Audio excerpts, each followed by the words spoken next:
She hugged a stranger to avoid her toxic ex unaware. He was a millionaire CEO who'd fall for her. When Emma Chen grabbed a stranger in a crowded Seattle market and begged him to pretend to be her boyfriend, she had no idea she was hugging Marcus Sterling, billionaire CEO, notorious workaholic, and a man who hadn't felt genuine human connection in years. She just needed to escape her toxic ex. He just happened to be in the right place at the right time. Neither of them expected that one desperate hug would change everything. Before we dive into this incredible story, drop a comment telling me where you're watching from. And if you're new here, hit that subscribe button and ring the notification bell so you never miss our heartwarming stories. The Pike Place market was packed with Saturday morning shoppers when Emma spotted him, Ryan, her ex-boyfriend who'd spent 2 years chipping away at her self-esteem, controlling every aspect of her life and somehow convincing her it was love. She'd finally escaped 6 months ago, moved apartments, changed her number, blocked him everywhere. But there he was, weaving through the crowd, that familiar predatory look in his eyes as he scanned the market. Her heart hammered against her ribs. The flower stall she'd been browsing suddenly felt like a trap. Ryan was between her and the main exit, getting closer with each second. She could see him asking vendors questions, probably describing her. The elderly woman selling tulips gave Emma a concerned look. "You okay, dear?" Emma's voice cracked. Ryan was only 3 stalls away now. 2. He'd see her any second. That's when she spotted the man at the coffee stand, tall, broad-shouldered, wearing an expensive-looking grey coat despite the casual setting. He was alone, checking his phone while waiting for his order, completely unaware of the drama unfolding nearby. Something about his presence, solid, safe, commanding, made her move without thinking. Emma practically ran to him, her sundress fluttering as she dodged shoppers. The stranger looked up just as she reached him, his blue eyes widening in surprise. "Please," she whispered urgently, glancing back to see Ryan scanning her previous location. "I'm so sorry, but could you just—" Without finishing the sentence, she wrapped her arms around him, pressing her face against his chest. He smelled like expensive cologne and coffee, and his body went rigid with shock. "Please," she whispered against his coat. "My ex is here. He's dangerous. Just for a minute. Please pretend you know me." For a heartbeat, nothing happened. Then, miraculously, his arms came around her. Not the loose, awkward embrace she'd expected from a stranger, but something protective, secure. "Emma," he said, loud enough to carry, his voice deep and somehow authoritative. "There you are. I've been looking everywhere for you." She pulled back slightly, staring up at him in shock. He knew her name, but his eyes, sharp, intelligent, the color of a winter sky, held a message. "Play along." "The flower vendor," he said quietly, barely moving his lips. "She called you by name when you were browsing. I heard her." This stranger was observant and quick. "Marcus," she forced brightness into her voice, hoping Ryan could hear. "I'm sorry. I got distracted by the tulips. You always do."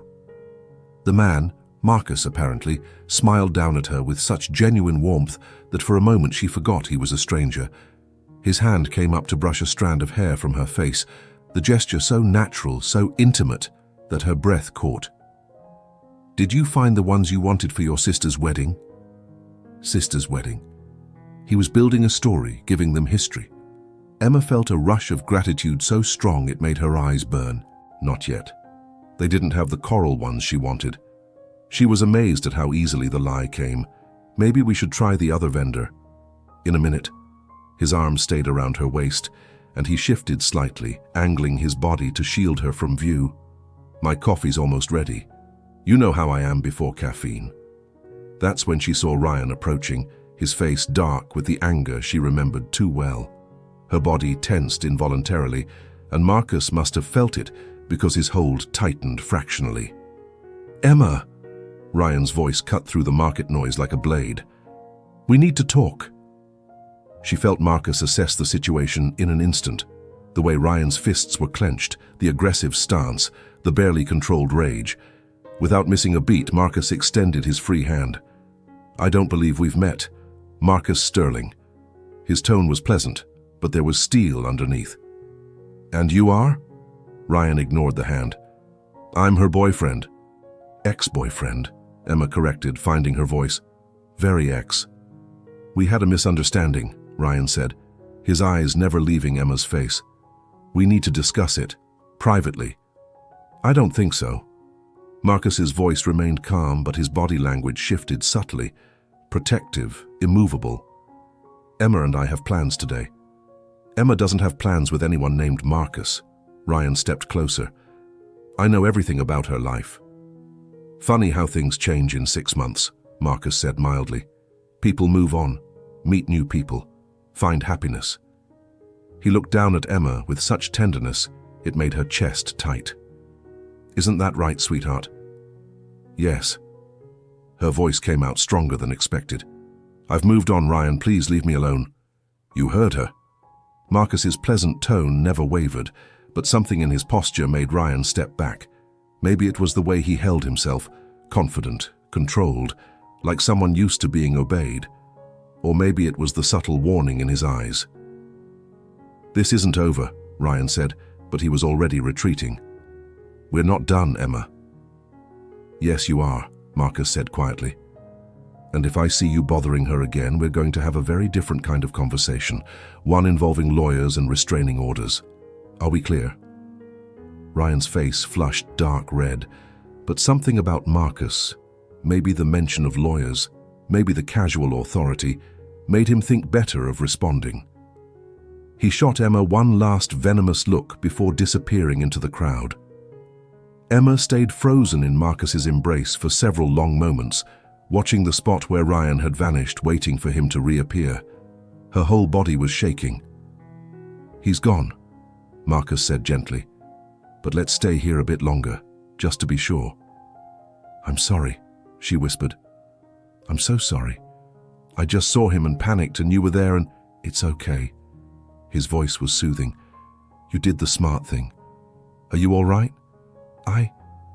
She realized she was still clinging to him, her fingers twisted in his expensive coat. "Oh God, I'm so sorry." She started to pull away, but he kept one arm around her. "Don't apologize, and don't pull away yet. He might still be watching." He glanced around the market with practiced ease. "Why don't we get that coffee and walk around a bit? Make sure he's really gone. You don't have to, as I know." He smiled down at her, and she noticed he had a dimple in his left cheek. "But I'm not leaving you alone until we're sure you're safe. Besides, you've already ruined my Saturday morning routine. Might as well see it through." Despite everything, Emma found herself almost smiling. "Ruined your routine?" "Completely. I usually drink my coffee in peaceful, stranger-hugging-free solitude." His eyes crinkled at the corners. "This is much more interesting." The barista called out an order, some complicated drink with multiple modifications, and Marcus claimed it with his free hand. "That's a very high-maintenance coffee order," Emma observed, grateful for the distraction from her still racing heart. "Says the woman who just used me as a human shield." But his tone was teasing, gentle. "Can you walk? Or do you need to sit for a minute?" "I can walk." She finally stepped out of his embrace, immediately missing the warmth and safety. "Thank you, really. I don't know what would have happened if... Don't think about it." He offered her his arm, an oddly old-fashioned gesture that somehow felt perfect. "Tell me about the sisters' wedding we invented. When is it?" Emma found herself taking his arm, letting him lead her through the market. "You're very good at this. Do you often pretend to be women's boyfriends?" "First time, actually, but I've negotiated a lot of hostile takeovers. Same basic principle, stay calm, control the narrative, don't show weakness." He sipped his coffee. "Though I have to say, this was more interesting than most board meetings." "Hostile takeovers?" She looked up at him more carefully. The expensive coat, the perfect haircut, the way he'd mentioned lawyers so casually. "What do you do?" "Nothing as interesting as being your fake boyfriend, apparently." He steered her around a group of tourists. "How long has he been bothering you?" "We broke up 6 months ago. I thought I'd gotten away clean." Changed everything. Moved across town. I haven't seen him since." She shivered. "I can't believe he found me." "Has he done this before? Shown up unexpectedly?" "A few times, right after. But not in months. I thought he'd given up." Marcus was quiet for a moment, his expression thoughtful. "You should consider a restraining order." "I tried. The police said without proof of physical violence." She shrugged, the helpless gesture saying everything. "The legal system can be frustratingly limited." He paused at a flower stall, not the one she'd been at before. "What about those coral tulips for your fictional sister? You remember that detail?" "I have a good memory for stories I help create." He nodded to the vendor. "Do you have coral tulips?" The vendor, a middle-aged woman with kind eyes, shook her head. "Not coral, but I have these beautiful peach ones. Close enough?" "What do you think?" Marcus asked Emma. "Will your sister forgive the substitution?" Emma found herself playing along, the normalcy of it soothing her frayed nerves. "She's very particular about her wedding colors." "All brides are?" The vendor wrapped a generous bunch. "These will photograph beautifully." Marcus paid before Emma could protest, handing her the flowers with a small bow. "For your excellent performance. You didn't have to. Consider it a thank you for the most interesting Saturday I've had in years." He checked his watch. Expensive, she noticed. Everything about him seemed expensive. "Are you feeling better?" "Yes, thank you. I should let you get back to your morning." "Actually," he hesitated, and for the first time seemed uncertain. "Have you eaten? There's a good breakfast place around the corner. Very public, lots of people. Safe." Emma's stomach chose that moment to growl audibly. She hadn't eaten, too excited about her first free Saturday in weeks to bother with breakfast. "I couldn't impose more than I already have." "You're not imposing. I'm inviting." He smiled, that dimple appearing again. "Besides, I'm curious about the woman who hugs strangers in markets. Seems like there's a story there. Not a very interesting one. I'll be the judge of that." He offered his arm again. "Come on, let me buy you breakfast. Consider it payment for improving my boring Saturday." Emma knew she should say no. He'd already done more than enough, and she didn't even know him. But something about Marcus Sterling made her feel safe in a way she hadn't in a very long time. Maybe it was the way he'd immediately understood the situation and played along. Maybe it was how he'd stood up to Ryan without escalating to violence. Or maybe it was just that he was looking at her like she was a person worth protecting, not a possession to control. "Okay," she heard herself say. "Breakfast sounds good." The restaurant was exactly as he'd described. Bright, busy, safe. Marcus guided her to a corner booth where she could see all the entrances, a thoughtful gesture that made her throat tight. "So," he said after they'd ordered, pancakes for her and egg white omelette for him, "tell me about Emma of the coral tulips and the toxic ex." "Not much to tell. Classic story. Girl meets boy. Boy seems charming. Boy turns out to be controlling and manipulative. Girl finally finds courage to leave." She shredded a napkin nervously. "I'm usually smarter than that." "Intelligence has nothing to do with it. People like him are experts at manipulation." His voice held an unexpected edge. "My sister went through something similar. Took her 3 years to get out. Is she okay now? Married to a great guy who treats her like gold. 2 kids. Happy." He smiled. "Though she did make me promise to vet all future boyfriends. I'm apparently intimidating." "You? Intimidating? The man who pretended to be my boyfriend without blinking?" Emma found herself relaxing. "Never. You'd be surprised. I've been told I have resting CEO face." "Is that like resting bitch face but for business?" "Exactly. Very useful in board meetings, less helpful in social situations." He paused as their food arrived. "What do you do, Emma, of the excellent hugging skills?" She laughed, surprising herself. "I'm a graphic designer, freelance mostly. You?" "Nothing as creative as that. Just boring business stuff." "Hostile takeovers don't sound boring." "They're actually very boring.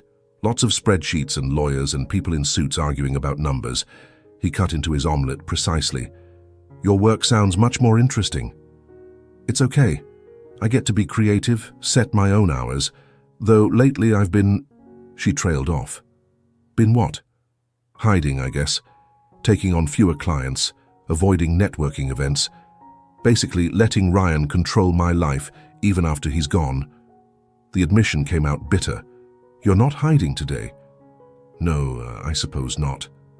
She looked at him across the table, this stranger who'd become her protector without question. Thank you, by the way, not just for playing along, but for all of it. The breakfast, making me feel normal again. You are normal, he's the one with problems. Marcus's phone buzzed. He glanced at it, frowned, but didn't pick it up. Sorry, work never stops. You should take it if you need to. I really shouldn't. I'm having breakfast with my girlfriend, remember? He winked and her stomach did a little flip that had nothing to do with fear. She gets upset when I work during dates. Very high maintenance, your girlfriend. The highest. She makes me eat real food instead of protein bars and everything. They fell into easy conversation, and Emma found herself telling him things she hadn't told anyone, how isolated she'd become during the relationship, how hard it was to trust her own judgment now, how she jumped at shadows and checked locks obsessively. The worst part is how he made me feel like I was crazy, she admitted, pushing pancake pieces around her plate. Anytime I questioned him or set a boundary, he'd twist it around until I was apologizing. Gaslighting, Marcus said quietly. Classic emotional abuse tactic. You sound like you know a lot about it. I told you, my sister. I did a lot of research trying to understand. His jaw tightened. Wanted to break his face, but she made me promise to let her handle it her way. You're a good brother. I try. He signaled for more coffee. What about you? Family. Parents in California. They never liked Ryan, which of course made me defend him harder. She sighed. They've been great since the breakup, but I can see the "I told you so" in their eyes. They're probably just relieved you're safe. Maybe. She watched him doctor his coffee with precise amounts of cream and sugar. Can I ask you something? Shoot. Why did you help me? Most people would have pushed away the crazy woman grabbing them. Marcus considered the question, stirring his coffee slowly. Honestly, you looked terrified, and the way you said, please, I have a sister, remember? I'd want someone to help her. Still, going above and beyond. Maybe I needed an adventure, he smiled. My Saturdays are usually pretty predictable. Work, gym, more work. This is much better. Glad my drama could entertain you. That's not... He stopped, seeing her small smile. You're teasing me. A little. You're easy to tease. So I've been told. His phone buzzed again. This time he turned it completely off. There, no more interruptions. That seemed decisive. I'm practicing this new thing called work-life balance. I'm terrible at it. How's it going so far? Well, I'm having breakfast with a beautiful woman instead of reviewing contracts, so I'd say it's improving. He said it casually, but Emma felt heat rise in her cheeks. Smooth, she managed. I have my moments. He leaned back, studying her. What are your plans for the rest of the day, besides avoiding the market? I was just going to get flowers and go home. The thought of her empty apartment, of jumping at every sound, made her stomach clench. Would you like company? We could do something very public and very distracting. He held up a hand before she could protest. Not a date, just two people who've already shared a traumatic bonding experience hanging out. You don't have to babysit me. I'm not. I'm selfishly avoiding the stack of contracts waiting in my home office. He grinned. Come on, help me procrastinate. When's the last time you did something just for fun? Emma tried to remember. Everything in the last 2 years had been filtered through Ryan's approval. Even the 6 months since had been about survival, not enjoyment. I can't remember, she admitted. Then it's settled. We're having an adventure. He signaled for the check. What sounds fun? Museum, movie, Pike Place throwing fish. We were just at Pike Place. But we didn't see the fish throwing, very important Seattle tourist activity. You're not a tourist. I might as well be. I've lived here 5 years and never done half the tourist stuff. He paid the bill, waving off her protests. Executive decision. We're being tourists today. Do CEOs usually make executive decisions about tourism? He froze slightly. Who said I was a CEO? You did. Resting CEO face, remember? She tilted her head. Plus the hostile takeovers, the expensive everything, the way you turned off what was clearly an important call, either CEO or mob boss, and you seemed too nice for organized crime. Seems too nice. I'll put that on my business cards. He stood, offering her his hand. Come on, tourist buddy, let's go see some fish fly. They spent the afternoon doing every touristy thing Seattle had to offer. The fish market, where Marcus somehow got pulled into catching a thrown salmon and nearly dropped it, making Emma laugh so hard she cried. The Space Needle, where he admitted to a fear of heights but went up anyway because she wanted to see the view.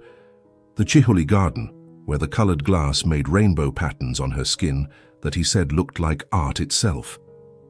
Somewhere between the second and third tourist trap, Emma realized she hadn't thought about Ryan in hours. Marcus had a gift for distraction, keeping up a steady stream of conversation, terrible jokes, and surprisingly accurate historical facts about Seattle. How do you know all this? She asked as he explained the underground city tour they were about to take. I read a lot. Occupational hazard of too many flights. He bought their tickets. Also, I might have Wikipedia'd Seattle tourism while you were in the restroom. You researched our spontaneous adventure. I like to be prepared. It's a character flaw. He guided her into the underground entrance. My therapist says I have control issues. You have a therapist. Doesn't everyone? He seemed genuinely surprised. Best investment I ever made. Well, second best. The best was buying Amazon stock in 2001. Humble brag much? Sorry, another character flaw. I'm collecting them. The underground tour was delightfully cheesy, full of bad jokes and exaggerated history.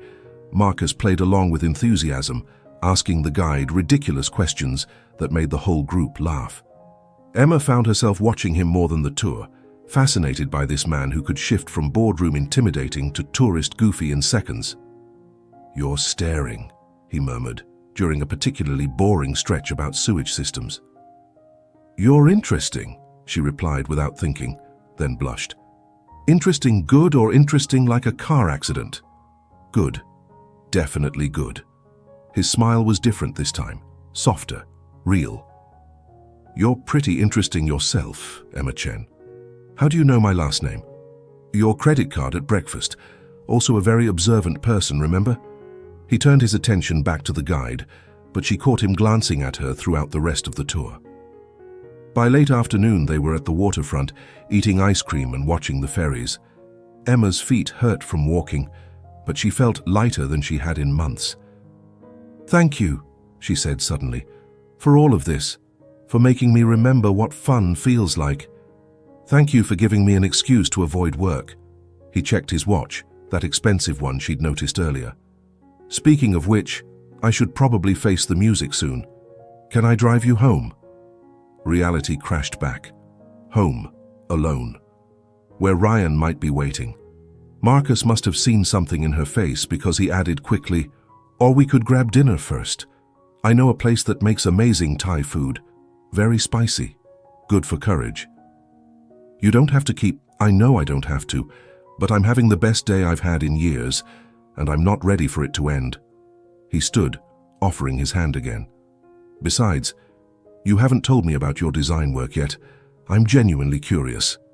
Dinner turned into dessert, which turned into coffee, which turned into a walk along the waterfront as the sun set. They talked about everything.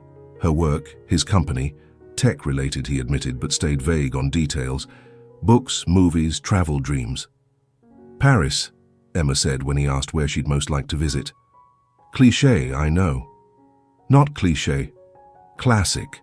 I go there for work sometimes. It's beautiful. He paused. You should go. Don't wait for someday. Easy for you to say. International business travel and all. I meant what I said. Life's too short to wait for someday. Something flickered across his face. Sadness? Regret? But it was gone before she could identify it. Finally, As the sky turned purple and the city lights began to twinkle, he drove her home. Emma's anxiety returned as they approached her building, her eyes scanning for Ryan's familiar car. "He's not here," Marcus said quietly, doing his own scan. "But I'm going to walk you up anyway." "You don't, Emma." He turned to face her fully. "Let me make sure you're safe." "Please." She nodded, throat tight. They walked up to her third-floor apartment in comfortable silence. At her door, she fumbled with her keys, suddenly nervous for different reasons. "Would you like to exchange numbers?" Marcus asked, "in case he shows up again, or if you just need someone to talk to." "I'd like that." She handed him her phone, watched him program his number in. He called himself, then saved her number in his phone. "There, now you have backup." He handed her phone back. "Lock the door behind you. Check the windows. And Emma? Don't hesitate to call if you need anything, even if it's just because you're scared." "Why are you being so nice to me?" He considered the question. "Because you hugged a stranger when you were terrified. Because you laughed at my bad jokes all day. Because you made me remember there's a world outside conference rooms." He smiled. "Because sometimes people just connect. Is that okay?" "More than okay." She unlocked her door, then turned back impulsively and hugged him again. This time not in fear but in gratitude. "Thank you, Marcus Sterling, for everything." "Anytime, Emma Chen." He hugged her back, then stepped away. "Sweet dreams, and remember, anytime, any reason." She watched him walk away, then locked herself in, checking windows and doors as he'd suggested. Her apartment felt different somehow, less like a prison, more like a sanctuary. Her phone buzzed. A text from Marcus. "Home safe? Also, I forgot to mention, you give excellent hugs, 5 stars, would recommend." She laughed, typing back, "Safe and locked in. You're not a bad hugger yourself. 4.5 stars. "Only 4.5. What did I lose points for?" "Your cologne is too expensive. Made me feel underdressed. Note to self, cheaper cologne for next time." Next time. The words made her smile as she got ready for bed. For the first time in months, she didn't triple-check the locks or jump at every sound. Instead, she fell asleep thinking about blue eyes and bad jokes and the way Marcus Sterling had made her feel like herself again. She woke to her phone ringing at 2 a.m. Unknown number. Her heart raced as she answered. "Hello? You think you're so smart." Ryan's voice, slurred with alcohol. "With your new boyfriend, Marcus Sterling." Her blood went cold. "How did you get this number?" "I have my ways. Just like I know he's not really your boyfriend. No pictures of you online, no social media connections. You just met him today." "Ryan, shut up, I'm talking." His voice got harder. "You belong to me, Emma. And if I can't have you, no one can. Especially not some rich, pretty boy. Leave me alone." She tried to sound strong, but her voice shook. "Or what? You'll call your fake boyfriend? I know where you live, Emma. I know where you work. I know everything." The line went dead. Emma sat in the dark, shaking. Without thinking, she called the first number in her recent calls. "Emma," Marcus answered on the second ring, alert despite the hour. "What's wrong?" "He called. Ryan. He knows about you. Knows we just met. He's drunk and angry and—" Her voice broke. "I'm on my way. Pack a bag." "What?" "Pack a bag. You're not staying there tonight." She heard movement, keys jingling. "Are your doors locked?" "Yes." "Good. Stay on the phone with me. I'll be there in 15 minutes. Marcus, you don't have to—" "Yes, I do. Pack now." Something in his voice made her move. She threw clothes into a bag, grabbed her laptop and chargers, all while Marcus talked to her, his voice steady and calming. "Tell me about your latest design project," he said. "What?" "Distraction. Tell me what you're working on." So she did, describing the logo redesign for a local brewery while she packed. His questions kept her focused, stopped her from panicking. "I'm outside," he said finally. "Can you see my car from your window?" She peered out. A sleek black Tesla sat at the curb, Marcus visible in the driver's seat. Yes. Good. I'm going to come up. Don't open the door until you hear my voice. 3 minutes later, his knock came. Emma, it's me. She yanked open the door and practically fell into his arms. He was wearing pajama pants and a t-shirt, his hair mussed from sleep, but he held her steady. You're okay, he murmured. Let's get you out of here. Where are we going? My place. I have a guest room and excellent security. He took her bag. We'll deal with the police in the morning. Tonight, you need somewhere safe. She should protest. She'd known this man less than 24 hours. But every instinct said to trust him, and her instincts had saved her once today already. The drive to his place was quiet. Marcus lived in a high-rise downtown, all glass and steel and modern security. The doorman nodded respectfully as they passed. Mr. Sterling, evening. Hi, George. This is Emma. She'll be staying in the guest suite. Of course, sir. Welcome, miss. The elevator required a key code. The penthouse, because of course it was a penthouse, was exactly what she'd expected. Modern, minimalist, floor-to-ceiling windows, showcasing the Seattle skyline. Guest rooms this way, Marcus said, leading her down a hall. Full bath, fresh towels in the closet, kitchen stocked if you get hungry. The guest room was bigger than her entire apartment, with its own sitting area and spectacular view. Marcus, this is safe, he finished. That's all that matters right now. He set her bag down. Try to get some sleep. We'll deal with everything in the morning. Why are you doing this? He paused in the doorway. Because everyone deserves to feel safe, Emma, and because... He seemed to struggle for words. Because something about you makes me want to be better than I usually am. Before she could respond, he was gone, closing the door softly behind him. Emma sat on the bed, king-sized of course, and tried to process the last 24 hours. This morning she'd been alone, afraid, trying to buy flowers. Now she was in a penthouse guest room, under the protection of a man who'd started as a stranger and become, what? Friend, protector, something more. Her phone buzzed. Marcus. Kitchen is down the hall to the left. Help yourself to anything. Also, my sister says I should tell you there's pepper spray in the nightstand drawer. She insisted I put it in all the guest rooms after her experience. Then another. That probably sounds creepy. I promise I'm not a weirdo. Just have an overprotective sister who thinks everyone should be armed. Emma found herself smiling despite everything. She typed back, tell your sister thank you, and thank you, for everything. I don't know how to repay you. No repayment necessary, just get some sleep, you're safe here. Safe? When was the last time she'd felt truly safe? She changed into pajamas, washed her face, and climbed into the impossibly comfortable bed. Through the windows, Seattle glittered like a jewelry box. Somewhere out there, Ryan was probably raging, but here, 30 floors up, with Marcus Sterling somewhere in this apartment, she felt protected. Her phone showed one more text from Marcus. Sweet dreams, Emma. Tomorrow we make sure he never bothers you again. Finally, as the sky turned purple and the city lights began to twinkle, he drove her home. Emma's anxiety returned as they approached her building, her eyes scanning for Ryan's familiar car.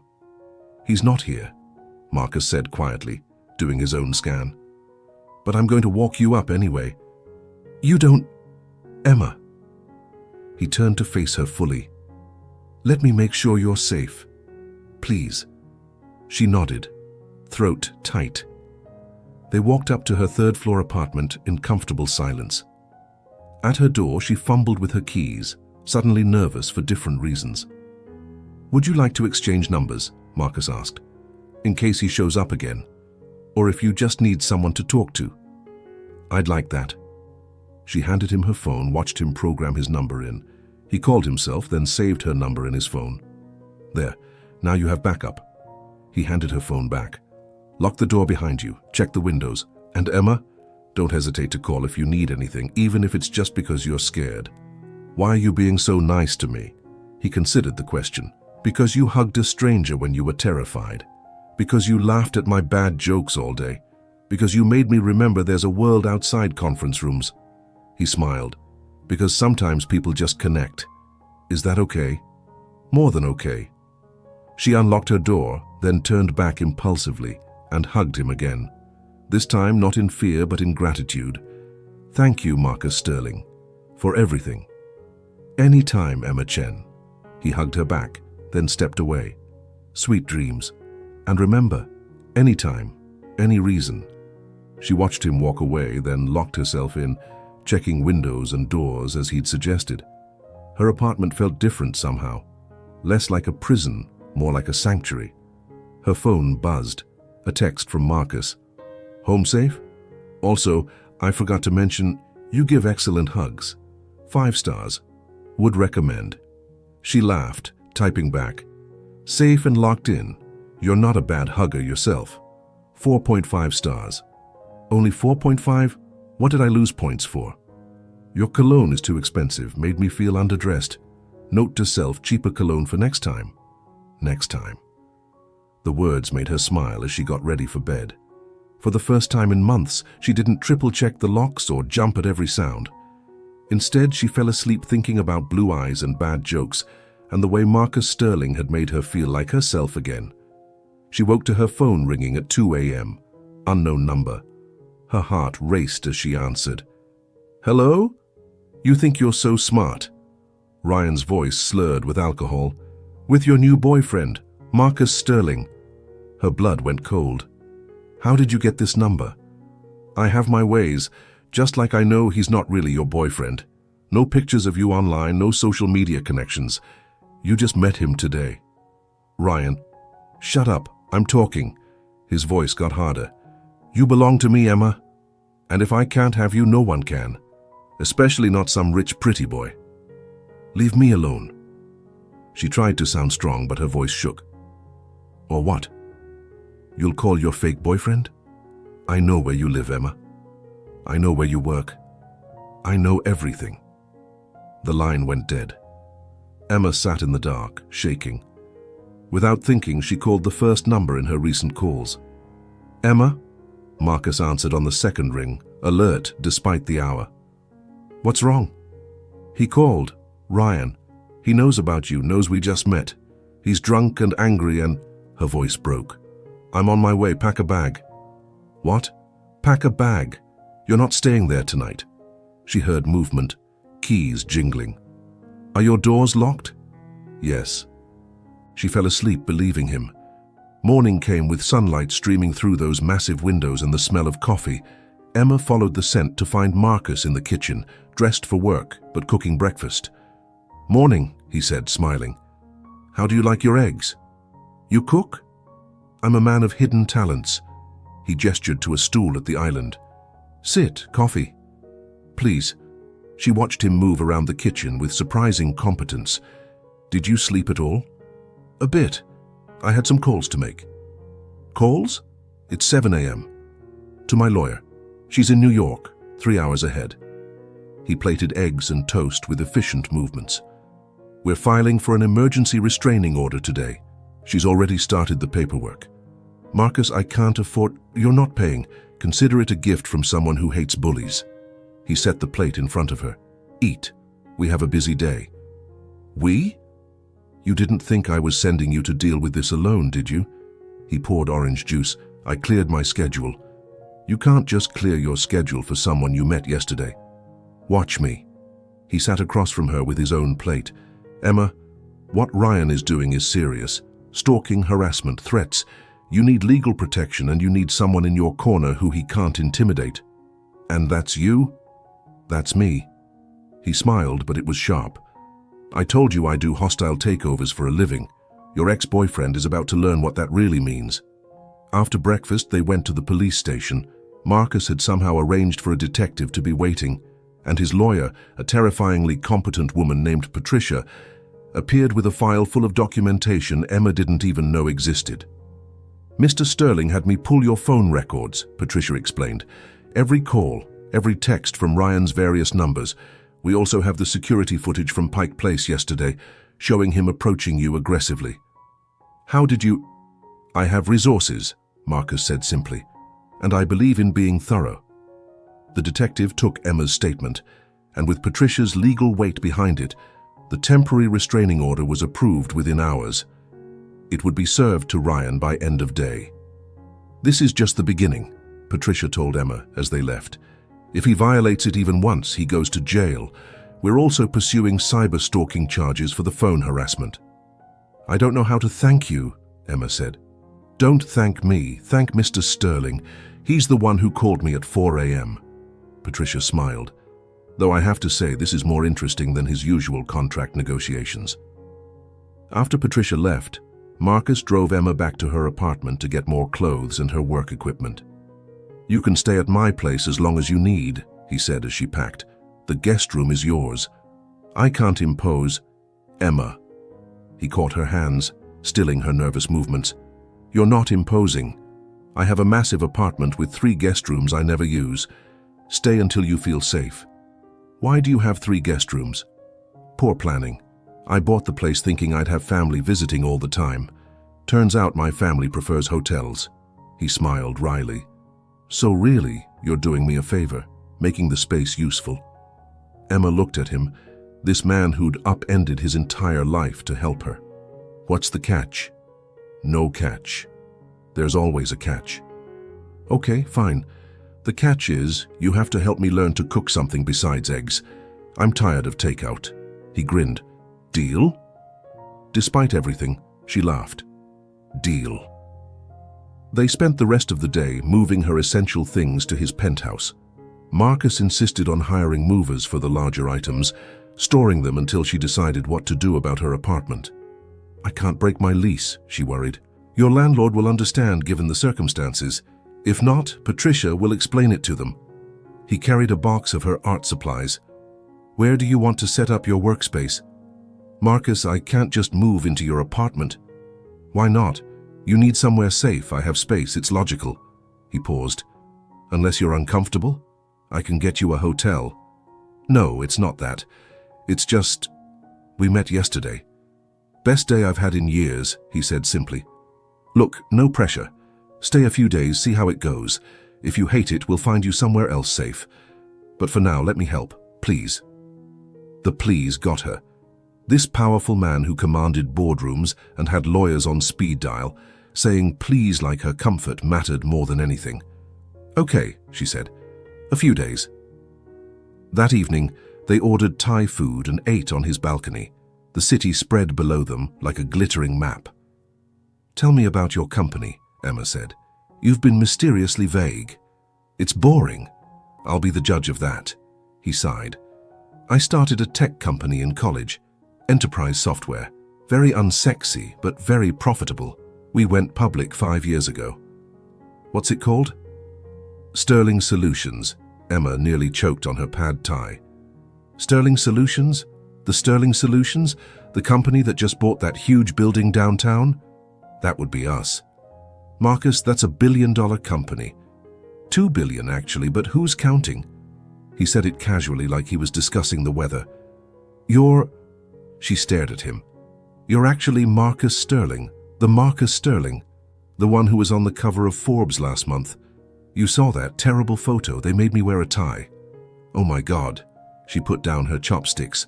"I hugged a billionaire." "You hugged a guy drinking coffee who happened to be in the right place." He leaned forward. "I'm still that guy, Emma, just with a fancier apartment, and a lawyer on speed dial, and a penthouse, and a friend who needed help. Everything else is just details." He studied her. "Does it matter? The money?" "I don't know. Maybe?" She was honest. "It's intimidating. Says the woman who grabbed me in a market without knowing anything about me. You weren't intimidated then. I was desperate then. And now? Now I'm confused, grateful, overwhelmed." She met his eyes. "Trying to understand why someone like you would drop everything to help someone like me." "Someone like you?" He looked genuinely puzzled. "You mean someone brave, creative, funny, resilient? Someone who makes me laugh and forget about spreadsheets? Yeah, real mystery why I'd want to help." "Marcus, I like you, Emma." He said it simply, directly. Not in a creepy, "I helped you so you owe me" way, just, "I like you. I liked you from the moment you crashed into my Saturday morning. I like how you see the world, how you make jokes when you're nervous, how you trusted me even when you were terrified. I like you too, she admitted, but this is complicated. Everything worth doing is complicated. He reached across the table, took her hand. Look, I know the timing is terrible. You're dealing with a stalker ex, you're staying in my guest room, the power dynamic is all weird, but I can't pretend I don't feel something here. I feel it too. Her voice was barely a whisper. But I just got out of a toxic relationship. I don't trust my judgment. What if I'm just latching onto you because you make me feel safe? Then we go slow, we figure it out. He squeezed her hand. I'm not going anywhere, Emma. Whatever you need, friend, protector, roommate who can't cook, I'm here. What if I need all of those things? Then you get all of those things. He smiled. Plus access to my Netflix password. I have all the streaming services.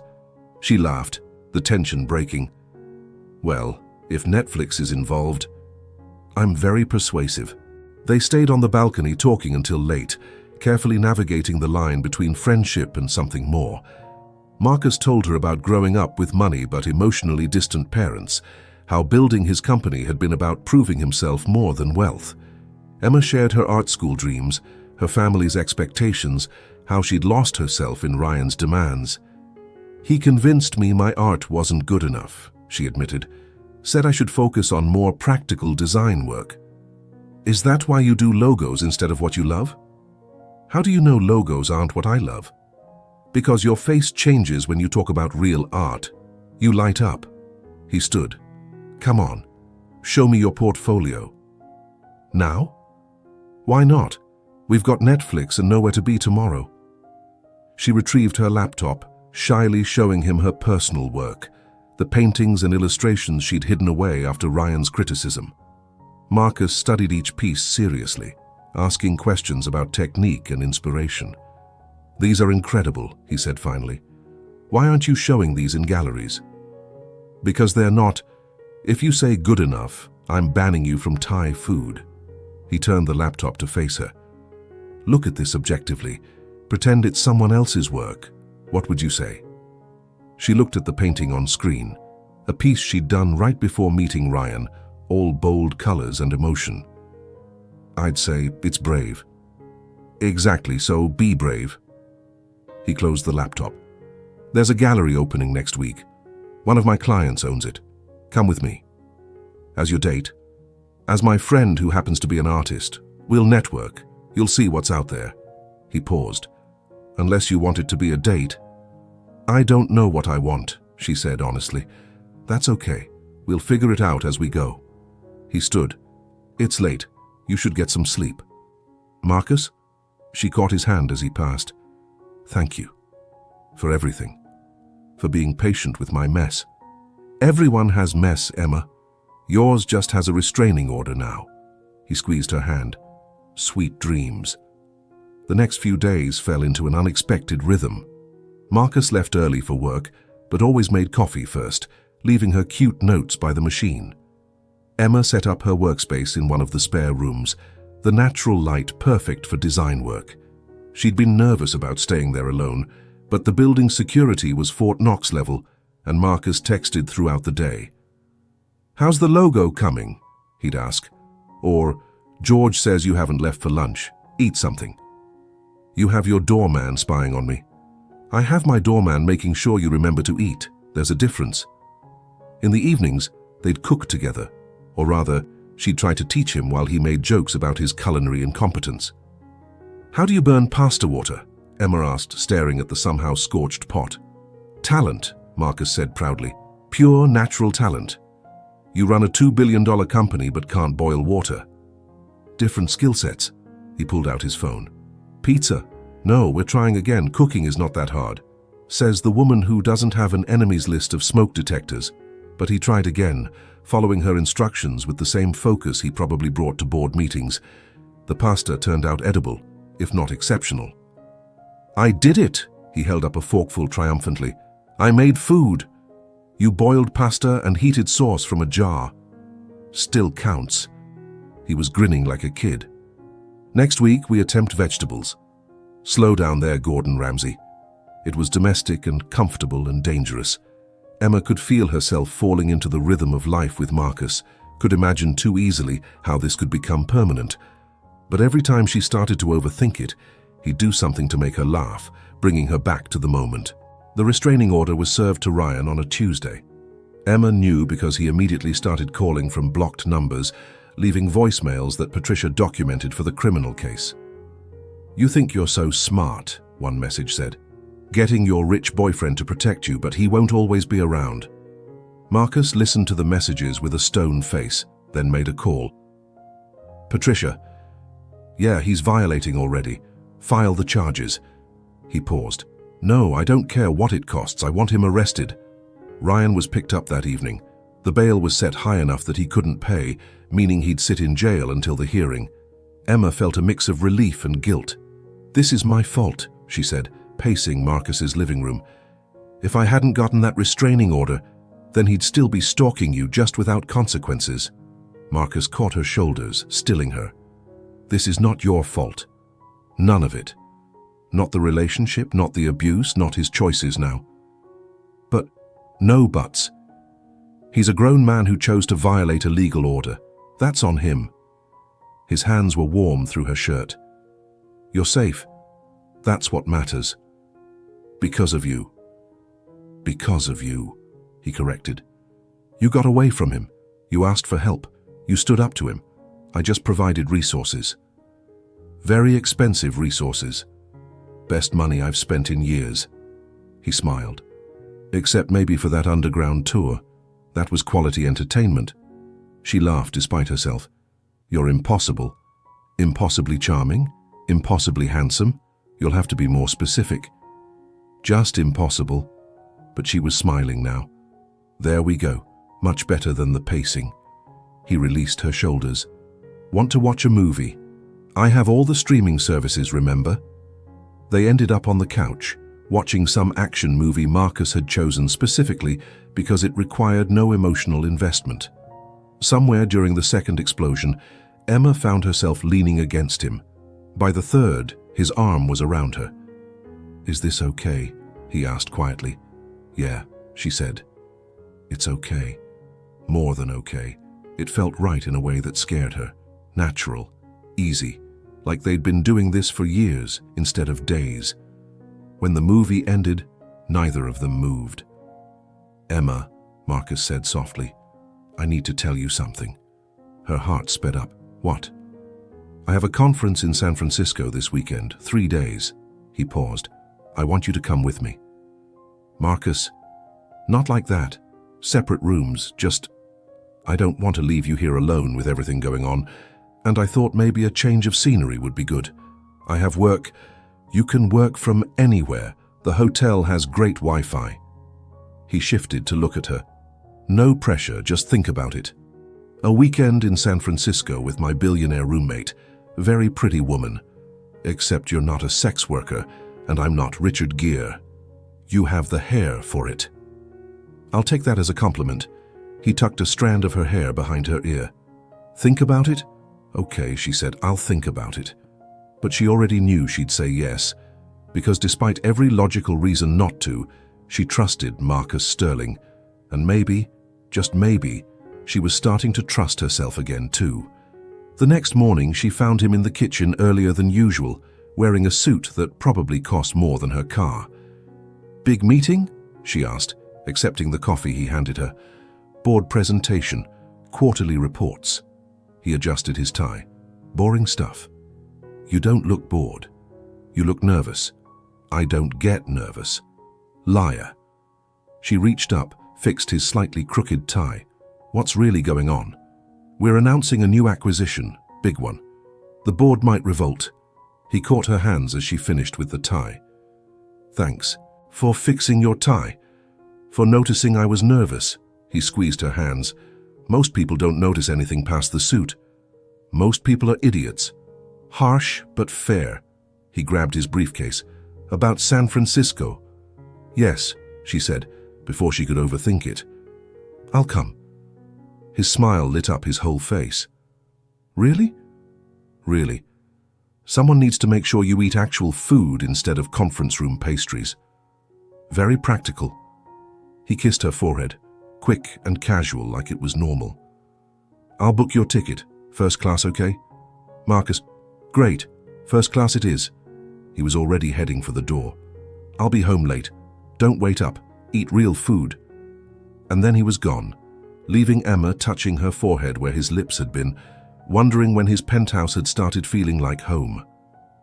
If you're enjoying Emma and Marcus's story, don't forget to hit that like button and subscribe. Have you ever had someone unexpected change your life completely? Let me know in the comments below. That evening, Emma was sketching when her phone rang. Marcus. How'd the board meeting go? She answered. Terrible. Great. I don't know. He sounded exhausted. They approved the acquisition, but I think I aged 5 years in the process. Where are you? Office, contemplating sleeping on my couch. Don't you dare. Come home. Home. The words slipped out naturally, but she heard his sharp intake of breath. Emma, I made dinner. Well, I ordered dinner. From that Thai place you like. She pushed through the awkwardness. Unless you have more work. No, I'll be home in 20. He made it in 15, looking rumpled and tired, but smiling when he saw her curled up on the couch with takeout containers spread on the coffee table. You waited, he said.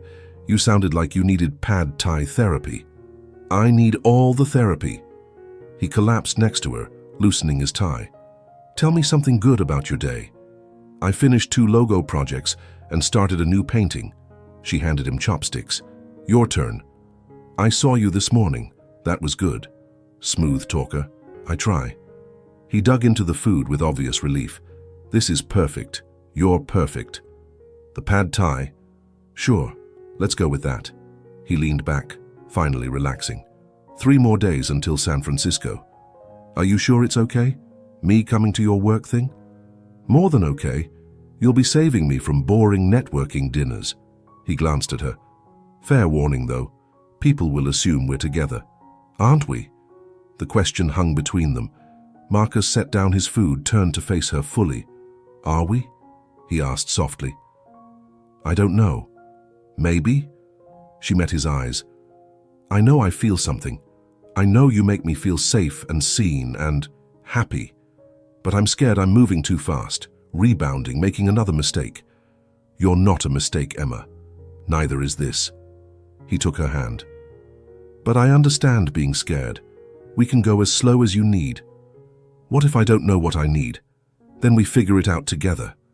He brought her hand to his lips, kissed her knuckles gently. I'm not going anywhere. Promise? Promise. He pulled her closer until she was curled against his side. Want to know a secret? Another one. I haven't dated anyone in 2 years. Too busy with work, too picky, I don't know, closed off. He played with her hair absently.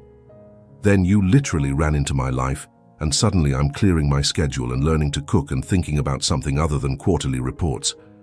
I disrupted your routine. You disrupted everything, in the best way. He pressed a kiss to the top of her head. So we're both scared. We'll be scared together. They stayed like that, eating Thai food and watching terrible TV, not talking about feelings or the future, just being together. Friday came quickly. Emma had packed and repacked 3 times, unsure what one wore to a tech conference as the maybe girlfriend of the CEO. Clothes, Marcus said helpfully when she asked. I generally recommend clothes. You're hilarious. She threw a shirt at him. Seriously, what's the dress code? Business casual during the day, cocktail for the evening events. He caught the shirt, folded it neatly. But honestly, wear whatever makes you comfortable. You'll look beautiful regardless. You have to say that. No, I really don't. He pulled her away from the closet.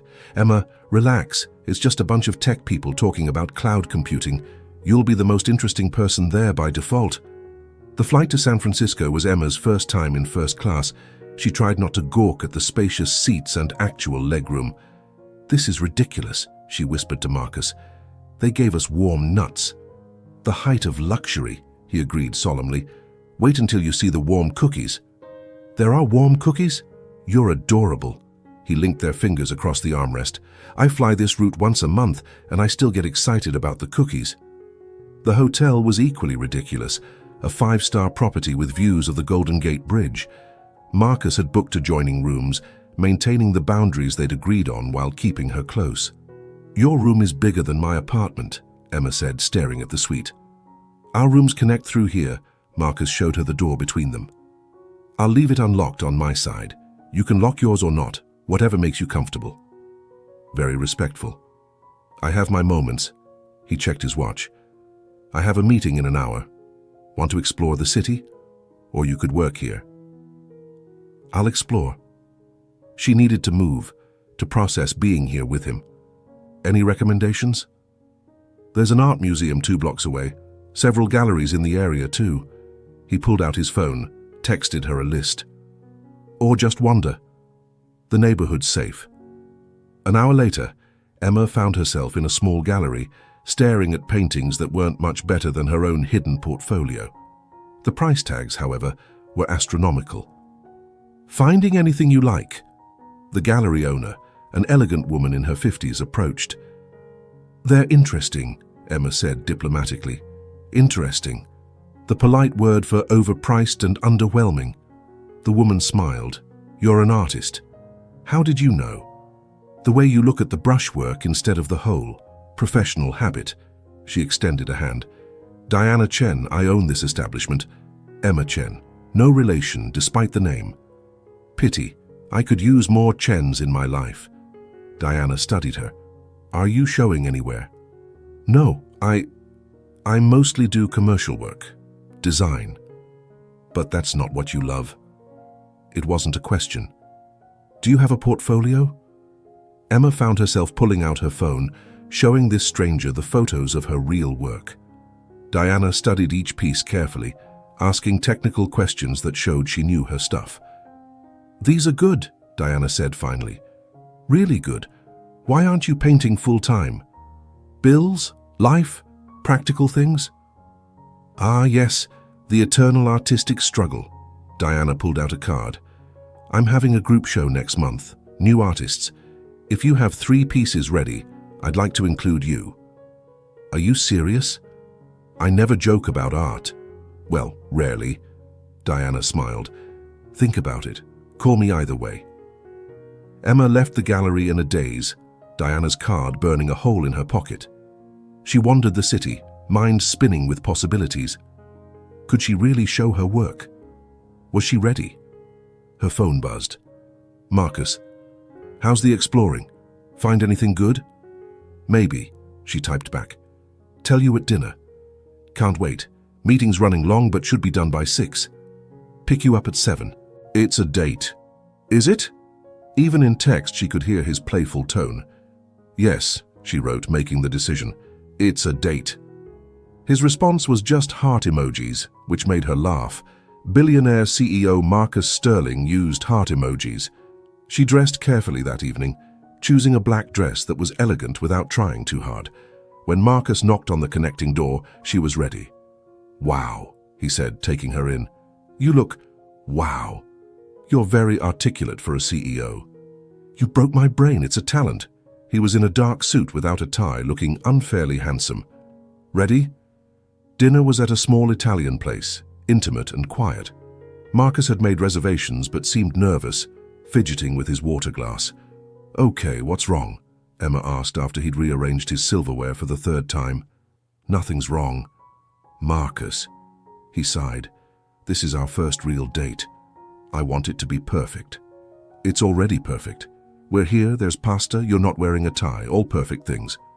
"I usually wear ties, which is why not wearing one is perfect." She reached across the table, stilled his nervous hands. "Relax, it's just me."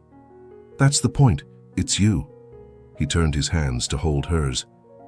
"I really like you, Emma. I really like you too." She took a breath. "Actually, I more than like you." "Which terrifies me." "Good terrified or bad terrified?" "Good, I think. Like roller coaster terrified instead of horror movie terrified." "I can work with roller coasters."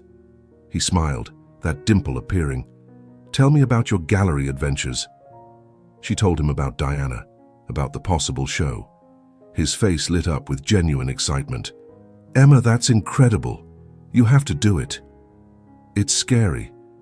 What if no one likes them? What if everyone loves them? What if this is the start of everything you've dreamed about?" He squeezed her hands. "You can't live in the what-ifs. Trust me, I've tried. It's exhausting." Says the man who plans everything. Said the man who's learning not to. He brought her hands to his lips. "You've been good for me, Emma Chen. You've made me remember there's life outside spreadsheets. You've been good for me too. You made me remember I'm worth protecting. Worth more. You're worth everything," he said simply. The waiter appeared with their food, breaking the moment. But the warmth remained through dinner, through shared pasta and stolen bites and stories about their days. "I have a confession," Marcus said over dessert. Tiramisu they were sharing. "I hate tech conferences." "Then why do you go?" "Because it's expected. Because deals get made over boring cocktails.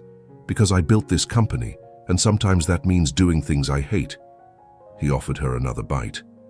"But having you here makes it bearable. Happy to be your conference buffer." "You're more than that."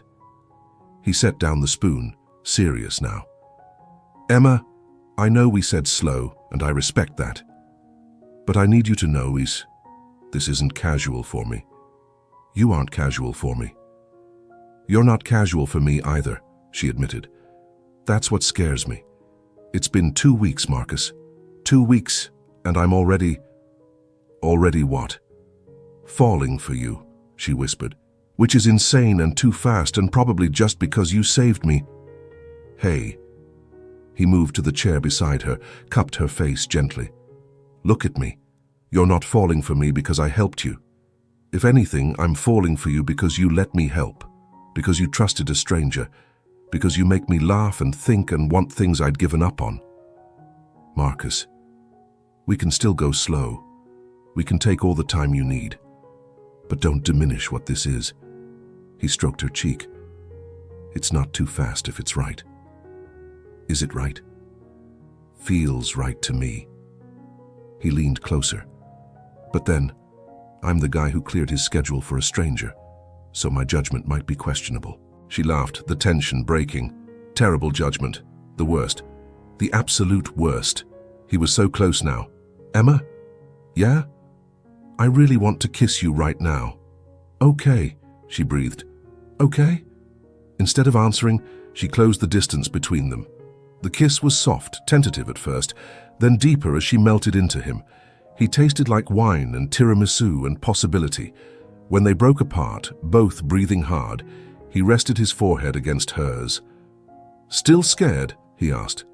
"Terrified," she admitted, "but good terrified, roller coaster terrified." "I can work with that."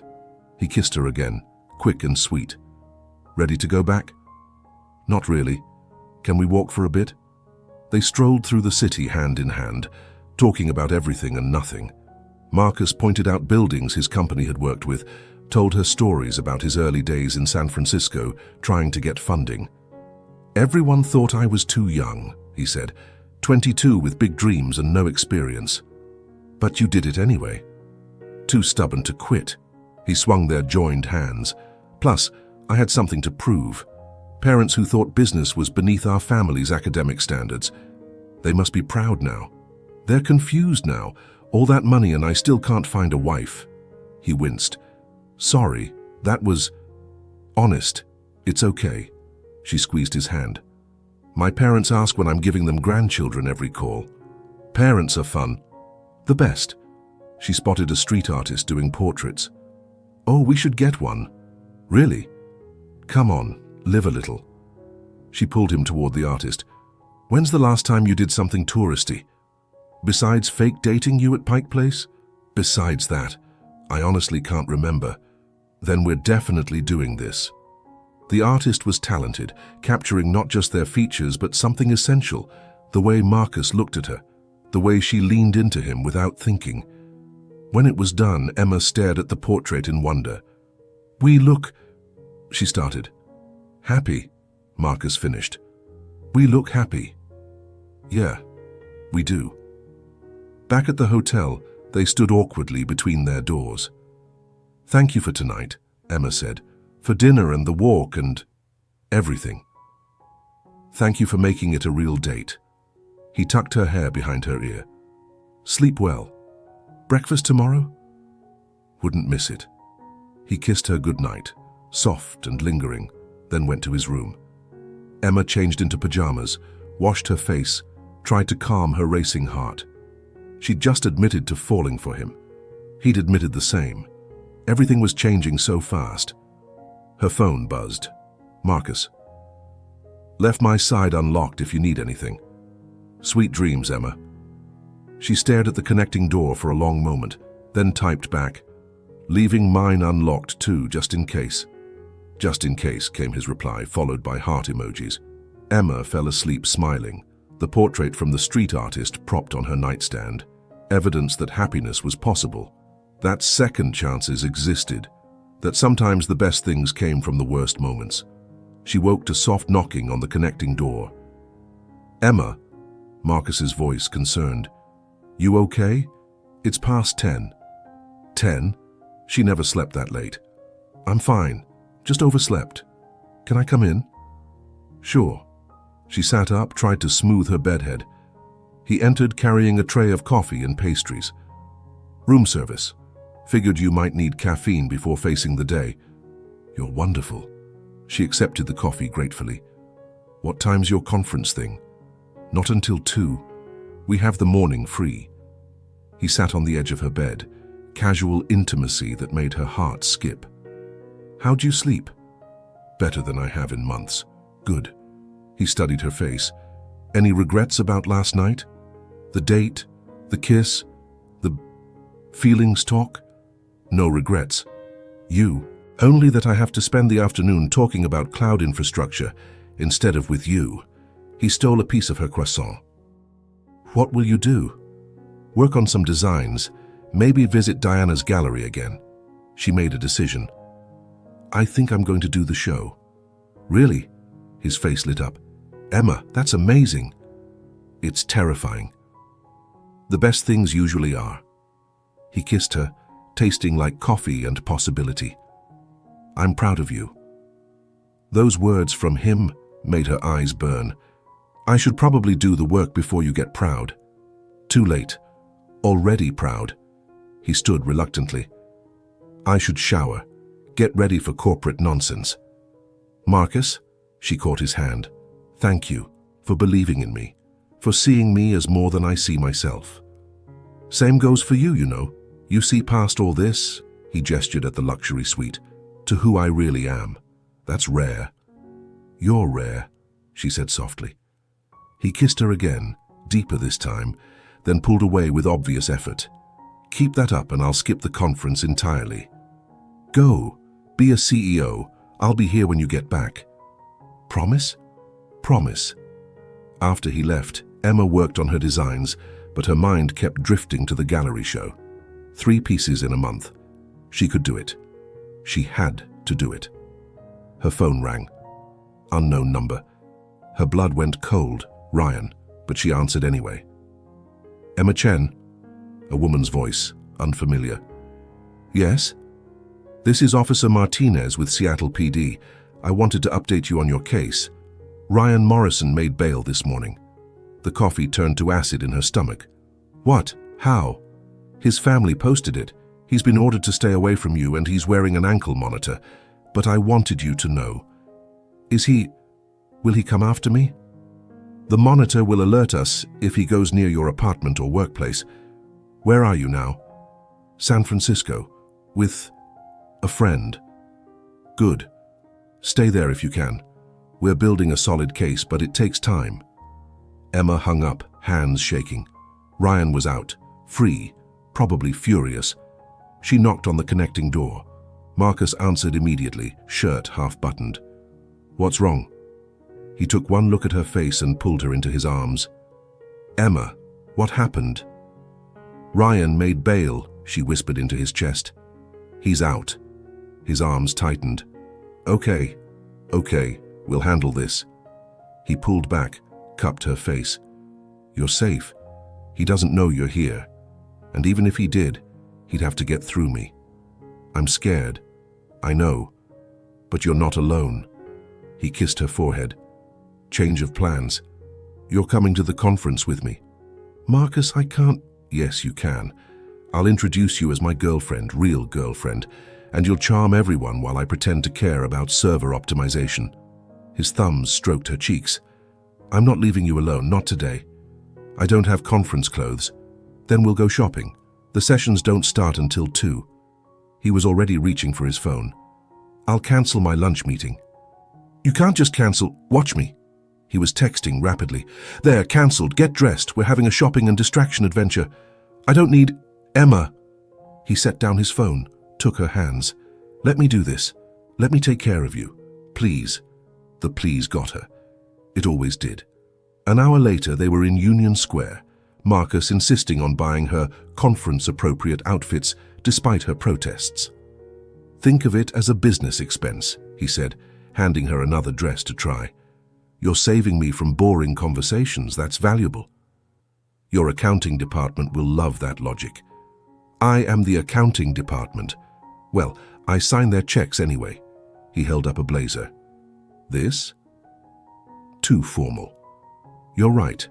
My girlfriend would never wear something that stuffy.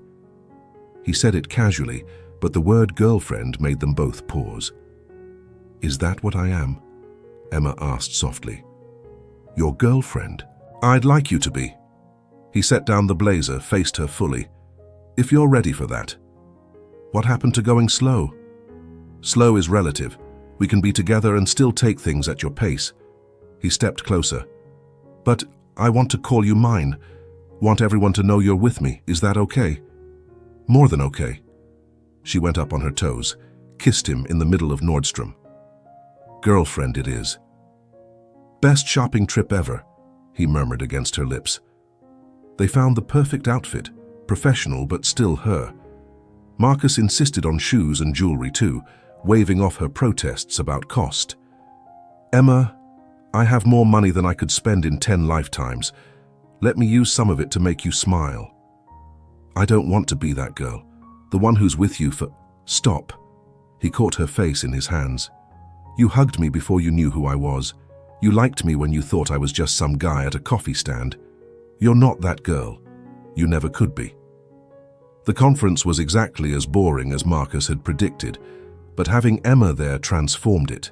She charmed everyone she met, asking intelligent questions that showed she'd actually listened to their tech babble. During his presentation, she sat in the front row, giving him encouraging smiles whenever he looked her way. That's the Marcus Sterling? He heard someone whisper. With a girlfriend? An actual human girlfriend? She's lovely, someone else replied. He looks happy. He was happy, Marcus realized, happier than he'd been in years, all because a terrified woman had hugged him in a market 2 weeks ago. After the sessions, there was a cocktail reception. Marcus kept Emma close, introducing her proudly, his hand never leaving her back.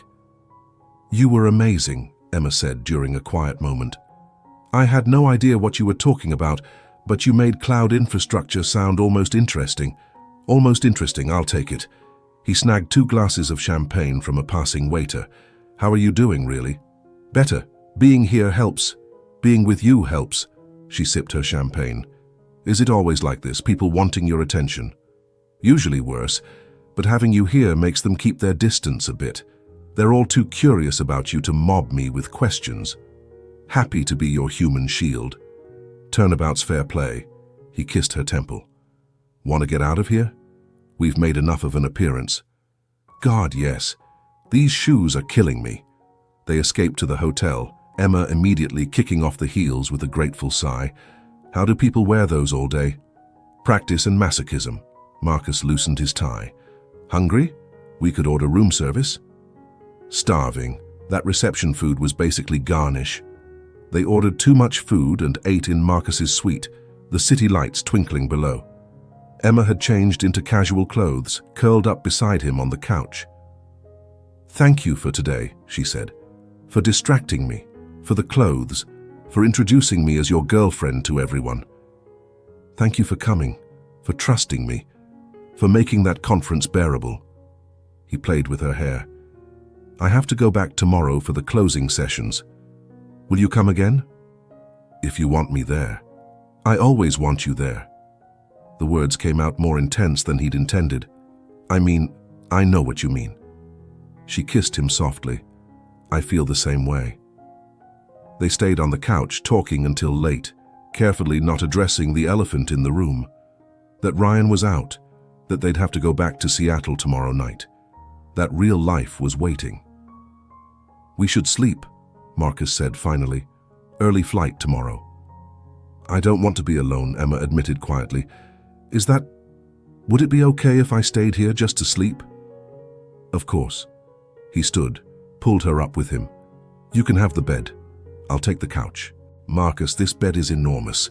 We can share without... I just need to not be alone. Okay, he said softly. Whatever you need. They got ready for bed with careful politeness, Marcus lending her one of his t-shirts to sleep in. The bed was indeed enormous, plenty of room for space between them. But Emma found herself moving closer, seeking his warmth. Is this okay? She whispered. Perfect, he whispered back, arm coming around her. Sleep, Emma. You're safe. She fell asleep to the sound of his heartbeat, feeling protected for the first time since that morning's phone call. The flight home Sunday evening was quiet. Reality was settling back in, the bubble of San Francisco bursting. Emma stared out the window, trying not to think about Ryan out there somewhere, angry and unpredictable. Hey, Marcus said softly, taking her hand. We're going to be okay. Are we? Yes. Patricia's working on upgrading the restraining order.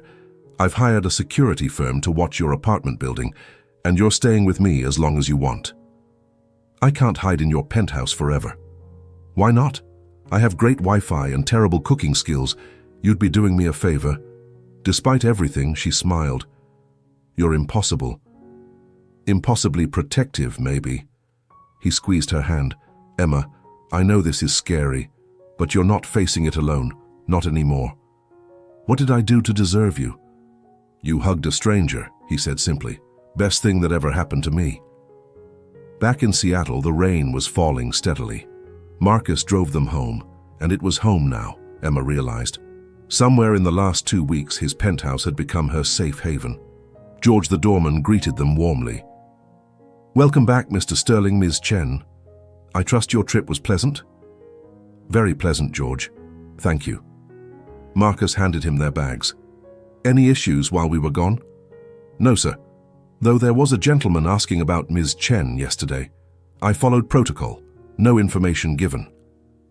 Emma's blood ran cold. What did he look like? George described Ryan perfectly. I have security footage if you need it. Please send it to my email, Marcus said tightly. And George, if he comes back, call the police immediately. Of course, sir. In the elevator, Emma was shaking. He knows where I am. He knows where you might be. Big difference. Marcus pulled her close. The building has excellent security. He can't get in. But what if? No what ifs. We deal with facts. Fact. He violated the restraining order by coming here. Fact. Patricia will have him arrested again tomorrow. Fact. You're safe with me. How are you so calm? Because one of us needs to be, and you've been strong enough already. The elevator opened to the penthouse. Come on, let's get inside. Emma went straight to the windows, looking down at the street below. Was Ryan down there watching? Waiting? Hey, Marcus said gently, closing the blinds. Don't do that to yourself. I hate this. Hate being afraid, hate that he still has this power over me. Then let's take the power back. Marcus pulled out his phone. Patricia, sorry to call so late. We have a problem. He explained the situation while Emma paced. She could hear Patricia's voice, sharp and competent, already making plans. First thing tomorrow, Marcus said when he hung up. She'll file for an emergency hearing. With the security footage, he'll be back in jail by noon. And then he'll make bail again. Not this time. Second violation with video evidence. No judge will grant bail. He caught her hands, stilled her pacing. We're going to end this, Emma. I promise. You can't promise that. Watch me. His eyes were fierce. I protect what's mine, and you're mine now. Yours, she echoed softly. If you want to be. Despite everything, vulnerability crept into his voice. I know this is all too much, too fast. If you need space. She kissed him, cutting off his words. I don't need space. I need you. You have me, he promised against her lips. Completely. They held each other in the living room, rain pattering against the windows, the city lights blurred through the water. Safe in his arms, Emma could almost believe everything would be okay. I should work on my pieces, she said eventually, for the gallery show. Now? I need to do something with all this nervous energy. Besides, stress has always made me creative. Then let's set up a proper studio. Marcus was already moving, shifting furniture. This room gets the best light. We can move the guest bedroom furniture, get you easels, supplies. Marcus, I can't take over your guest room. Why not? No one uses it. And my girlfriend needs a studio. He grinned at her expression. What? You think I'd date an artist and not give her space to create? You're ridiculous. Ridiculously supportive. There's a difference. They spent the next hour rearranging the space, Marcus following her directions with enthusiasm. By the time they finished, she had a makeshift studio with perfect natural light. It's perfect, she said, surveying the space. You're perfect. He wrapped his arms around her from behind. Paint something beautiful, I'll order dinner. You're not going to watch? Artists need privacy to create. I'll be in my office pretending to work while actually thinking about you. Smooth talker. Only with you. He kissed her neck, then left her to create. Emma stared at the blank canvas for a long moment, then began to paint. All her fear, anger, hope, and newfound love poured onto the canvas in bold strokes. She lost herself in the work, barely noticing when Marcus brought her food, when the rain stopped, when the city lights grew brighter against the dark sky. Emma. Marcus's voice, gentle. It's past midnight. She stepped back, blinking. The painting was raw, emotional, powerful, a figure breaking free from shadows into light. It's incredible, Marcus breathed, studying it. Is this how you feel? How I want to feel, she corrected. Free, unafraid, whole. You'll get there, you're already halfway. He pulled her against him. Come to bed, real bed, not the couch you're eyeing. I'm covered in paint. So shower. I have excellent water pressure. Are you propositioning me, Mr. Sterling? I'm offering you hot water and expensive shampoo, Miss Chen. What you read into that is on you. She laughed, the sound surprising her. How could she laugh with everything happening? But Marcus made it easy, made her remember joy was still possible. After her shower, she found him already in bed, reading on his tablet. He'd left her favorite side.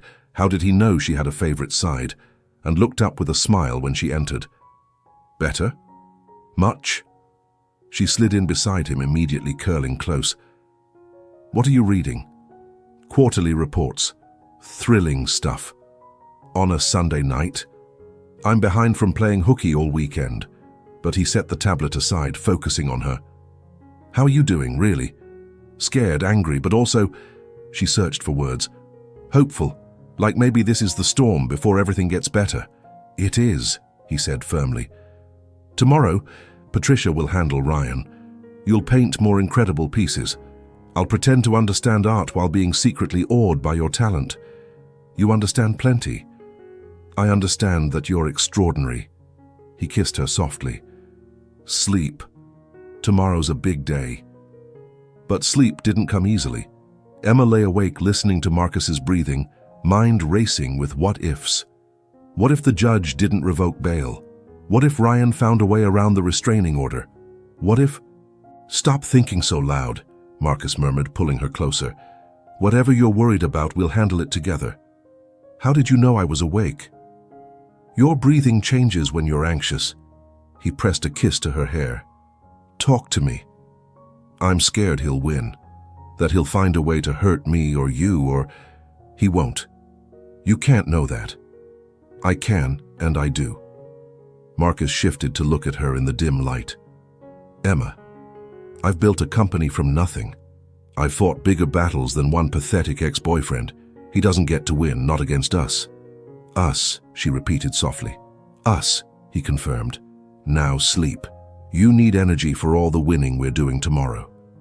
This time she did sleep, safe in his certainty that together they were stronger than any threat. Morning came with Marcus already up, dressed in what Emma was beginning to recognize as his battle armor, his sharpest suit, his most expensive watch. Going to war? She asked sleepily. In a way. He brought her coffee, perfectly prepared. Patricia will be here in an hour. We're going to the courthouse together. I have to go. You don't have to do anything. But it would help if the judge sees the impact this is having. He sat on the bed beside her. I'll be right there with you. Promise? Always. An hour later, Patricia arrived looking like legal vengeance in heels. She laid out the plan with military precision. File the violation, present evidence, push for immediate arrest. With Mr. Sterling's testimony and the security footage, we have an airtight case, she said. He approached your residence, clear violation. The judge will have no choice. What if his family posts bail again? They won't get the chance. Second violation means no bail hearing. Patricia's smile was sharp. He's going away, Emma. I promise you that. The courthouse was intimidating, all marble and authority, but Marcus never left her side, his presence a constant comfort. When they entered the courtroom, Emma's heart nearly stopped. Ryan was there, looking haggard and angry. His eyes found hers immediately, full of rage and something else, desperation. Don't look at him, Marcus murmured. He doesn't exist. Just focus on me. The hearing was quicker than Emma expected. Patricia presented the evidence with devastating efficiency. The security footage was damning, Ryan clearly at the building, asking about Emma, trying to gain entry. Your Honor, Patricia said, this is a clear pattern of escalation. Mr. Morrison cannot and will not respect the court's orders. We request immediate revocation of bail and criminal prosecution for stalking. Ryan's lawyer tried to argue, but the judge cut him off. I've seen enough. Bail is revoked. Mr. Morrison will remain in custody pending trial. The gavel came down with finality. Emma sagged with relief as officers moved to take Ryan into custody. But as they led him past, he lunged toward her. This isn't over, he shouted. You're mine, Emma. You'll always be. Marcus moved faster than Emma had ever seen, putting himself between them as officers wrestled Ryan back. You're done, Marcus said, voice deadly calm. You'll never touch her again. Ryan was dragged out screaming threats that Patricia carefully documented for additional charges. Emma stood frozen until Marcus's arms came around her. It's over, he murmured. He's gone. You're safe. Is it really over? The restraining order is permanent. He's facing serious jail time. Yes, it's over. He pulled back to look at her. You're free, Emma. Free. The word hit her like a physical force. She was free. Ryan couldn't hurt her anymore, couldn't control her life from the shadows. I don't know what to do with free, she admitted. Then we'll figure it out together. Marcus smiled, that dimple appearing. Starting with lunch. Victory makes me hungry. They ate at a little cafe near the courthouse, Emma still processing what had happened. Patricia joined them, full of plans for the criminal trial. With everything we have, he's looking at 2 to 5 years, she said. Maybe more if we can prove the cyber-stalking. Years, Emma repeated. He'll be gone for years, at minimum. And when he gets out, the permanent restraining order remains in effect. 1 violation, and he's back inside. Patricia's expression softened. You can have your life back, Emma. After Patricia left, Marcus and Emma walked through the city. The rain had stopped, weak sunlight breaking through the clouds. How do you feel? Marcus asked. Like I can breathe again. Like the world is suddenly bigger. She stopped walking, turned to face him. Thank you. For everything. For being my shield, my strength, my partner, he finished. That's what we are, Emma. Partners. I love you, she said suddenly, the words escaping before she could stop them. I know it's too soon and too much, but I love you, Marcus Sterling. his face transformed with joy. I love you too, Emma Chen. Have since you hugged me in that market. That was 3 weeks ago. Best 3 weeks of my life. He kissed her there on the sidewalk, not caring who saw. So what now? Now that you're free? Now I paint. I show my work. I stop hiding. She grinned. I teach my boyfriend to cook something besides eggs. Ambitious goals. I'm an ambitious woman. She took his hand. Let's go home. I have art to create. Home, he repeated with satisfaction. I like the sound of that.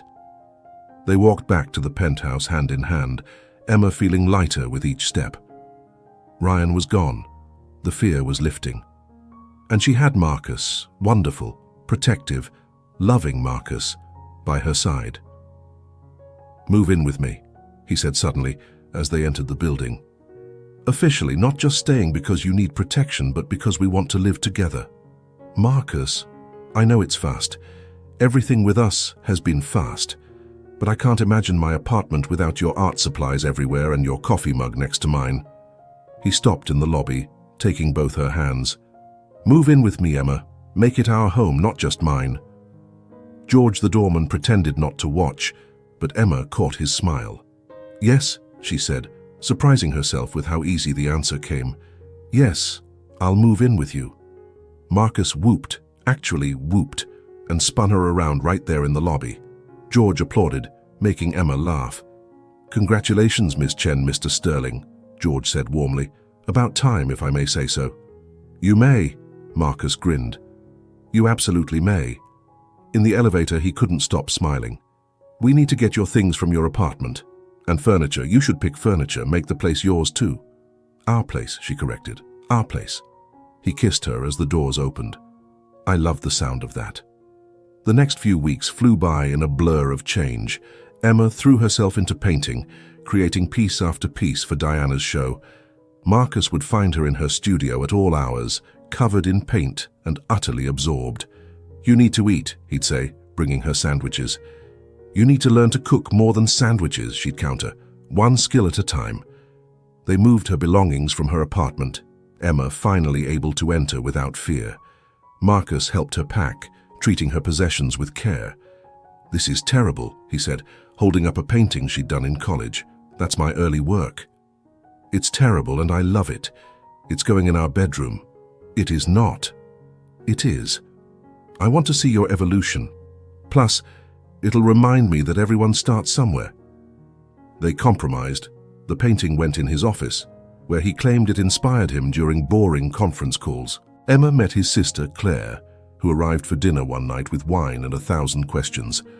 So you're the woman who got my brother to leave his office before 9 p.m., Claire said, hugging Emma immediately. I need to know everything. There's not much to tell, Emma said. She hugged me in a market to escape her stalker ex, Marcus supplied helpfully. Marcus? What? It's a great story, he grinned. Very romantic. That's the most Marcus way to meet someone ever, Claire laughed. Solving problems, being protective. Did he try to create a spreadsheet for your relationship? Not yet, Emma said, though he did make a color-coded calendar for my art show prep. I'm helpful, Marcus protested. Your type A is what you are, Claire said fondly, but it works for you. Dinner was wonderful, Claire regaling Emma with embarrassing stories about Marcus's childhood. He once tried to reorganize Mom's spice rack by alphabetical order and frequency of use, Claire revealed, with a full spreadsheet. I was 12 and it was more efficient. You were a weird kid, Claire said, but you turned out okay. She smiled at Emma. Better than okay now. After Claire left, Emma found Marcus doing dishes, a skill he'd finally mastered. Your sister's wonderful, she said, wrapping her arms around him from behind. She liked you. I could tell. He turned in her arms. She said you're good for me. Am I? The best thing that's ever happened to me. He kissed her softly. Even better than that early Amazon stock. High praise from a tech billionaire. The highest. The night of the gallery opening arrived faster than expected. Emma stood in their bedroom staring at 3 different dress options. They're all beautiful, Marcus said from the doorway. You'll look amazing in any of them. That's not helpful. The blue one, it matches the painting you're most proud of. He entered the room, already dressed in a dark suit. How are you feeling? Terrified, excited, nauseous. So normal artist feelings. He zipped up the blue dress when she put it on. You're going to be brilliant. Your work is extraordinary. What if no one comes? What if they come and hate it? Impossible. I've already bought half the paintings. Marcus, you can't buy my paintings. Why not? I love them. I want them in our home. He turned her to face him. But I only bought the ones not for sale, the ones of us. She'd painted several pieces inspired by their relationship, abstract representations of safety, growth, love. The thought of selling those had felt wrong. You bought the one from our first night? Especially that one. It's going above our bed. He kissed her forehead. Ready to go be brilliant? The gallery was already crowded when they arrived. Diana met them at the door, beaming. Emma, perfect timing. I've already had inquiries about 3 of your pieces. She air-kissed them both. And Marcus, thank you for the promotion. Your network certainly responded. You promoted my show? Emma turned to him. I may have mentioned it to a few people, art collectors I know. He looked sheepish. Too much? No, perfect. She kissed him quickly. Thank you. The next 2 hours were a whirlwind. People genuinely loved her work, responding to the emotion and story in each piece. Emma found herself talking easily about her inspiration, her journey back to art after years of suppression. This one, a woman said, stopping at a painting of shadows giving way to light. It speaks to me. The emergence from darkness. That was my first piece after leaving an abusive relationship, Emma said honestly. It's about finding yourself again. I'll take it, the woman smiled. I'm a survivor too. This will remind me how far I've come. By the end of the night, Emma had sold 8 paintings and had commissions for 3 more. Marcus stayed by her side throughout, proud but not overbearing, letting her shine. I can't believe it, she said as they finally left. People actually bought my art. Of course they did. You're talented, Emma. The world just needed to see it. He spun her on the sidewalk. How does it feel to be a successful artist? Unreal, amazing, like everything is finally falling into place. She stopped spinning, dizzy with joy and champagne. I love you. I love you too, so much. He pulled her close. Let's go home and celebrate properly. What did you have in mind? Champagne, takeout, and you telling me every detail about every conversation while I stare at you adoringly. Sounds perfect. They were waiting for their Uber when Emma's phone rang. Unknown number. Her blood went cold, but no, Ryan was in jail. She answered cautiously. Hello? Emma, this is Officer Martinez. I wanted to let you know, Ryan Morrison pled guilty today. He got 3 years, no possibility of early release for 2. He pled guilty? His lawyer convinced him it was the best deal he'd get. With all the evidence, a trial would have meant more time. The officer's voice was kind. It's over, Emma. Really over. Emma hung up in a daze. He pled guilty. 3 years. That's wonderful. Marcus hugged her tight. No trial, no having to testify. You're truly free. Free, she repeated, the word finally sinking in. I'm free. They celebrated that night with champagne and Chinese food, Emma still processing how much her life had changed. 6 weeks ago, she'd been hiding, afraid, diminished. Now she was living with the man she loved, showing her art, building the life she'd always wanted. What are you thinking? Marcus asked, finding her on the balcony at midnight. About how sometimes the worst moments lead to the best outcomes. She leaned into him. If Ryan hadn't been at that market, I never would have hugged you. Fate works in mysterious ways. You don't believe in fate. You believe in data and patterns. I believe in us, he said simply. However we found each other. Even though I disrupted all your patterns. Especially because you disrupted them. He turned her to face him. Emma, you saved me too. I was living half a life. Work and schedules and empty success. You made me remember why any of it matters. We saved each other, she said softly. The best relationships do that. He kissed her under the Seattle stars. So what's next? More paintings? Gallery shows? Teaching me to make something besides sandwiches?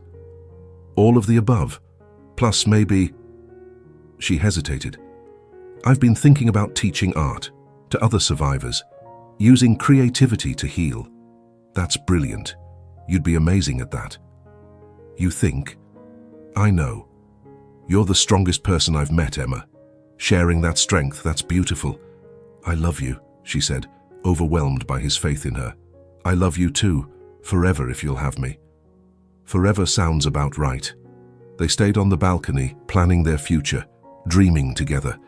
The scared woman who'd hugged a stranger in Pike Place was gone, replaced by an artist, a teacher, a partner, a survivor who'd found love in the most unexpected place. 6 months later, Emma stood in her own studio, a real one in the arts district with proper lighting and space for students. Marcus had insisted on funding it, calling it an investment in Seattle's artistic future. You ready? He asked, squeezing her hand. As ready as I'll ever be. Today was the first class of Art After, her program for abuse survivors using art as therapy and expression. 12 women had signed up, each carrying their own stories of survival. You're going to change lives, Marcus said, starting today. No pressure or anything. All the pressure, but you thrive under pressure.